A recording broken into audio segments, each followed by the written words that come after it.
바로 시작하겠습니다. 먼저 롯데자이언츠와 기아 타이거즈의 경기를 분석해 보도록 하겠습니다. 타선의 집중력을 앞세워 역전극을 만들어낸 롯데는 박세웅 카드로 연승에 도전합니다. 16일 KT 원정에서 6이닝 무실점의 호투로 승리를 거둔 박세웅은 최근 투구의 기복이 조금 아쉬운 편입니다. KIA 상대로 작년 홈과 원정을 가리지 않고 부진한 투수였는데 이 점이 큰 변수가 될 수 있습니다. 전날 경기에서 내일의 투구에 막혀 있다가 막판 2이닝 동안 기아의 불펜을 공략하면서 유강남의 쐐기 2점 홈런 포함 6점을 올린 롯데의 타선은 역시 홈 경기 타격은 원정보다 좋다는 점을 증명해 보였습니다. 역전타를 날린 윤동희는 5월 들어서 타격감을 끌어올리는 게 팀에 도움이 되고 있는 상황입니다.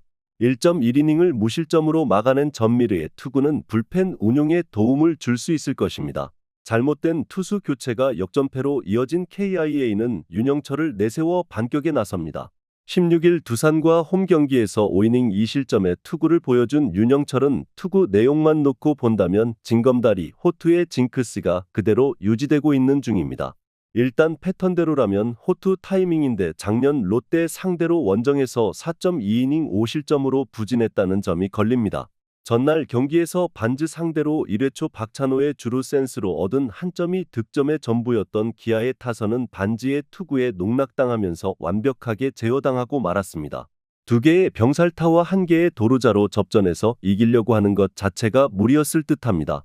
완벽하게 실패한 불펜 운용은 이 팀의 불펜 투수들 대부분이 이닝당 1볼넷을 전제로 하고 간다는 걸 잊은 듯합니다. 전날 경기에서 롯데는 기아 불펜의 난조를 놓치지 않고 승리로 연결해 보였습니다. 박세웅에게 반지급의 투구를 기대하는 건 솔직히 무리인 게 현실입니다. 윤영철의 투구를 고려한다면 이번 경기는 전날과 의외로 반대의 상황으로 흐를 가능성이 높습니다. 물론 KIA의 불펜이 변수긴 하지만 지난 주말 시리즈에서 KIA의 타선은 불리한 상황에서 오히려 타선이 폭발했습니다. 기아 타이거즈의 승리를 예상합니다. 다음은 삼성 라이온즈와 KT 위즈의 경기를 분석해 보도록 하겠습니다. 불펜의 부진이 결국 연패로 이어진 삼성은 코너 시볼드가 연패 저지를 위해 마운드에 오릅니다. 16일 SSG 원정에서 7이닝 3실점의 투구로 승리를 거둔 시볼드는 갈수록 투구 내용이 좋아져가는 중입니다. 3월 23일 KT 원정에서 6이닝 2실점 호투를 해냈는데 최근 홈 경기 투구가 흔들린다는 게 결정적 변수가 될 수 있습니다. 전날 경기에서 KT의 투수진 상대로 김영웅의 3점 홈런 포함 5점을 득점한 삼성의 타선은 언제나처럼 약속의 8회를 구현했다는 게 최대의 강점입니다. 문제는 연장전에서 손도발도 못 내밀고 물러났다는 점일 듯합니다. 원태인 강판 이후 6이닝 5실점으로 무너진 불펜은 임창민에 이어 김재윤까지 공략당했다는 게 최대 변수로 떠올랐습니다. 연장 접전 끝에 연승에 성공한 KT는 윌리엄 쿠에바스를 내세워 3연승에 도전합니다. 16일 롯데와 홈 경기에서 7이닝 2실점의 호투를 하고도 타선의 부진으로 패배를 당했던 쿠에바스는 투구 내용만큼은 확실히 좋아진 모습을 이어가고 있는 중입니다. 최근 5경기 연속 QS를 이어가고 있는데 3월 23일 삼성과 홈 경기에서 5이닝 1실점 호투를 해냈다는 점 역시 기대를 걸게 합니다. 전날 경기에서 삼성의 투수진을 공략하면서 8점을 올린 KT의 타선은 홈에서 살아난 타격감을 원정까지 완벽하게 이어갔다는 게 최대의 강점이라고 할 수 있습니다. 특히 상대의 실책이 있었다고는 하지만 연장전에서 1거에 3점을 득점했다는 게 포인트입니다. 그러나 6천명의 승리를 날려버린 박영현의 투구는 여러모로 아쉽습니다. 지금의 삼성은 김영웅의 팀이라고 해도 과언이 아닙니다. 문제는 김영웅 외의 타격이 급격하게 식어가고 있다는 점일 듯합니다. 반면 KT는 홈 경기의 호조를 원정까지 이어가는데 성공했고 마지막까지 집중력도 유지해냈습니다. 코너의 투구는 홈 경기에서 불안함이 있음을 고려한다면 선발에서도 우위를 점유할 수 있고 김재윤까지 무너진 삼성의 불펜은 그야말로 비상사태입니다. KT 위즈의 승리를 예상합니다. 다음은 하나 이글스와 LG 트윈스의 경기를 분석해 보도록 하겠습니다. 타선 폭발로 연승에 성공한 하나는 김기중이 시즌 첫 선발 마운드에 오릅니다. 15일 NC와 홈 경기에서 3.2이닝 2실점의 투구를 보여준 김기중은 패배하는 와중에도 충실히 이닝을 소화해준 바 있습니다. 작년 선발로 등판했을 때 5이닝을 잘 버티는 투구를 해냈는데 그걸 이어가느냐가 관건입니다. 전날 경기에서 켈리를 공략하면서 홈런 2발 포함 8점을 올린 한화의 타선은 원정의 호조를 홈으로 이어왔다는 점이 고무적입니다. 그러나 이후 LG의 이진급 불펜 공략 실패는 후유증을 낳을 수 있는 부분입니다. 4이닝 동안 4실점을 허용한 불펜은 주연상이 4점 차에서 나와야 하는 게 현실일 것입니다. 선발의 난조가 연패로 이어진 LG는 디트릭 앤스가 연패 저지를 위해 마운드에 오릅니다. 16일 키움과 홈 경기에서 3.2이닝 6실점의 부진으로 패배를 당했던 앤스는 다시금 투구의 내용이 엉망이 되어가는 중입니다. 3월 23일 홈에서 한화 상대로 6이닝 2실점 승리를 거두었지만 지금의 앤스는 여러모로 불안함이 많은 편입니다. 전날 경기에서 문동주의 투구에 막혀 있다가 윤대경과 김규현을 공략하면서 4점을 올린 LG의 타선은 경기 후반에 집중력이 조금씩 살아나기 시작했다는 점에 위안을 받아야 할 듯합니다. 결정적 순간에 홍창기의 타격이 숨을 죽인 건 아쉬움이 많을 것입니다. 3이닝을 1안타 무실점으로 막아낸 불펜은 일단 제구부터 잡아야 할 것 같습니다. 최근 한화의 타선은 그야말로 불타고 있습니다. 그러나 전날 LG 불펜에게 막혀버린 건 이번 경기에서 앤스 상대로 고전을 야기할 수 있는 부분이기도 합니다. 앤스가 비록 부진하긴 해도 홈보다 원정 투구가 조금 더 나은 편이고 이미 한화 상대로도 좋은 모습을 보여준 기억이 있습니다. 그리고 금년에 김기중은 불펜으로 뛰었음에도 불구하고 구속이 작년보다 낫다는 점에서 선발 김기중은 불안감이 심합니다. 그리고 최근에 한화는 외인 좌완 투수 상대로 그다지 성적이 좋지 못합니다. LG 트윈스의 승리를 예상합니다.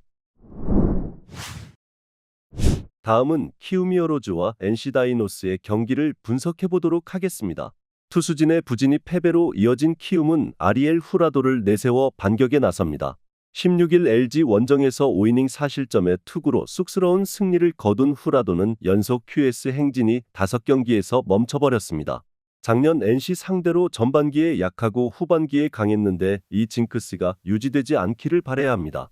전날 경기에서 신민혁과 이용찬 상대로 3점을 올리는 게 그친 키움의 타선은 일요일 경기에 호조를 이어가지 못한 게 결국 패배로 이어지고 말았습니다. 타선이 살아나지 못하면 시리즈 내내 힘들어질 듯합니다. 5.1이닝을 3안타 1실점으로 버틴 불펜은 9회 초에 실점이 상당히 아쉬울 것입니다. 타선의 부활을 앞세워 연패에서 탈출한 NC는 카일 하트카드로 연승에 도전합니다. 16일 한화와 홈 경기에서 7이닝 2실점의 호투로 승리를 거둔 하트는 LG전 부진 이후 2경기 연속 7이닝 2실점 이하의 호투가 이어지는 중입니다. 한번 고전한 팀에게 계속 고전하는 스타일임을 고려한다면 키움과 첫 만남이라는 점이 변수인데 최대 변수는 역시 돔 구장 첫 등판이라는 점일 것입니다. 전날 경기에서 하영민과 박윤성을 공략하면서 김주원의 선제 2점 홈런 포함 5점을 올린 NC의 타선은 주말 홈 시리즈의 부진을 원정에서 극복했다는 점이 다행스럽습니다. 특히 타선의 집중력이 올라왔다는 점이 시리즈 내내 강력한 무기가 될 수 있을 듯합니다. 그러나 9회 말 실점을 허용한 이용찬의 투구는 최근 심하게 흔들리는 모습이 역력합니다. 홈에서 부진했던 NC의 타선이 살아났습니다. 작년 후라도 상대 타격을 고려한다면 이번 경기도 기대를 걸 여지는 충분한 편입니다. 관건은 과연 하트가 돔 구장에서 어떤 모습을 보여주느냐인데 미국에서 돔 구장을 겪어보지 않고 첫해 한국 무대에 온 투수 대부분은 고척돔 첫 등판 내용이 나쁘지 않았고 금년의 키움은 강속구 좌완 투수 상대로 무기력한 모습이 자주 나오고 있습니다. NC 다이노스의 승리를 예상합니다. 마지막으로 두산 베어스와 SSG 랜더스의 경기를 분석해보도록 하겠습니다. 하마터면 다 이긴 경기를 놓칠 뻔했던 두산은 김민규가 시즌 첫 선발 마운드에 오릅니다. 4월 27일 한화 원정에서 1.1이닝 1실점 투구를 한 뒤 2군으로 내려갔던 김민규는 최근 퓨처스에서 14이닝 무실점으로 매우 좋은 투구를 보여준 바 있습니다. 선발 등판은 작년 딱 한 번이었는데 그 결과가 2.2이닝 2실점이었다는 게 변수입니다. 전날 경기에서 이건욱을 완파하면서 홈런 2발 포함 8점을 올린 두산의 타선은 주말 시리즈의 부진을 극복했다는 점이 고무적입니다. 문제는 이건욱 강판 이후 SSG의 불펜 상대로 4이닝 동안 아무것도 못했다는 점입니다. 9회 초 4실점을 허용하면서 동점 위기까지 몰고 간 불펜은 이번 주 내내 문제가 될 것 같습니다. 라스트 찬스를 허무하게 병살타로 날려버린 SSG는 김광현을 내세워 반격에 나섭니다. 16일 삼성과 홈 경기에서 5.2이닝 2실점의 투구를 보여준 김광현은 압도적인 투구와는 거리가 있는 편입니다. 4월 4일 두산과 홈 경기에서 2.2이닝 무실점 투구를 해냈는데 작년 두산 원정의 부진을 벗어나야 합니다. 전날 경기에서 두산의 투수진 상대로 최정의 3점 홈런 포함 6점을 득점한 SSG의 타선은 경기 후반에 집중력이 가히 놀라울 정도였습니다. 그러나 직전 타석까지 3타수 3안타였던 김민식의 병살타는 아쉬움이 가득 남는 부분일 듯합니다. 사이닝을 삭제해버린 불펜은 충분히 칭찬을 받아 마땅해 보입니다. 이건욱이 심하게 무너졌지만 SSG는 경기 후반에 의지를 보여주었습니다. 이 점이 이번 경기의 흐름을 바꿀 수 있는 부분입니다. 김광현이 유독 잠실 원정에서 고전하는 모습이 있지만 금년의 김광현은 원정 투구가 더 좋은 편이고 김민규가 2군에서 완벽한 모습을 보여줬지만 역시 1군 레벨과는 거리가 있습니다. SSG 랜더스의 승리를 예상합니다. 영상에서 알려드리는 내용들은 모두 1차 분석 내용들이며 2차 분석과 최종 조합픽은 영상 하단 고정 댓글 링크로 문의 주시면 안내 도와드리도록 하겠습니다. 시청해주셔서 감사합니다.